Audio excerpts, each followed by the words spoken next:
Elon Musk says he's thinking of auditing the Fed. Our Megan Casella joins us from D.C. with more on that. Morning, Megan.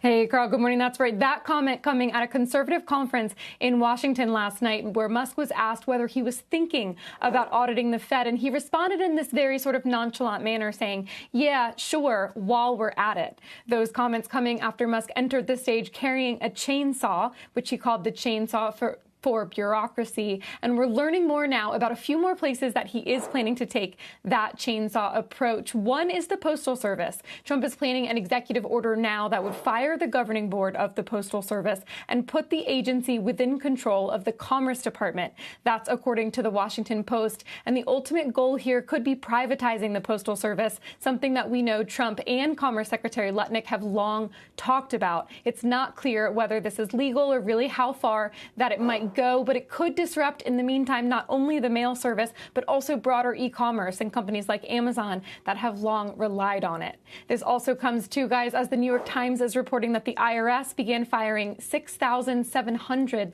employees yesterday during the tax filing season. And we can also report that 18 federal agencies now have a confirmed DOJ presence, and that the White House is looking to cut about 240,000 workers in total. That's about 10% of the federal workforce. And guys, a court ruling yesterday we know now will not slow DOJ down. A federal judge told a group of labor unions that were looking to stop the mass firings that he was sympathetic to their argument, but that federal court was not the appropriate venue for their complaints. A separate group of unions responded by filing a new suit in district court alleging that the firings were made on false pretenses and that they violate federal law. So more to come on that front in trying to slow down Musk and his allies. And finally, guys, I should also note that Bloomberg is now reporting a new executive order will be signed this afternoon on digital services taxes. This is an order, Bloomberg says, that would open the door or allow the U.S. to respond to digital services taxes that are used in Europe and other places and used to tax tech giants, that it would allow the U.S. to respond with tariffs to those taxes. So we know President Trump is set to sign executive orders later today. More to come on exactly what that will look like. Guys.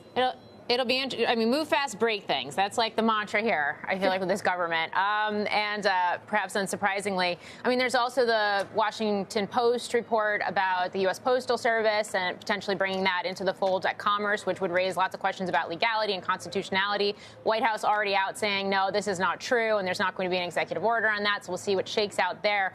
I'd also just note that that chainsaw was gifted to Musk by Argentina's president, Javier Milei, who's been busy cutting bureaucracy in his own country these last couple of months. But I'm wondering, Megan, if you've been following any of this Mar-a-Lago Accord stuff, which seems perhaps maybe unlikely, but it's getting some attention among investors and on Wall Street, this idea that Trump could force some of the U.S.'s foreign creditors to swap treasuries into ultra long-term bonds to ease the country's debt burden.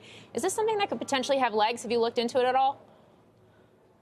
It's the kind of thing that we hear from this administration, and you have to kind of see how often they're bringing it up and in what sorts of forums it's coming up. So I think at this point it seems preliminary from everything that I've seen so far, but you never know. I think with this administration, so often, both now and in the first term, we were seeing things that were cast off as just wild ideas that did have legs, some of them that seemed like solid ideas that didn't move forward yet. So a little preliminary on that front, I would say, for now.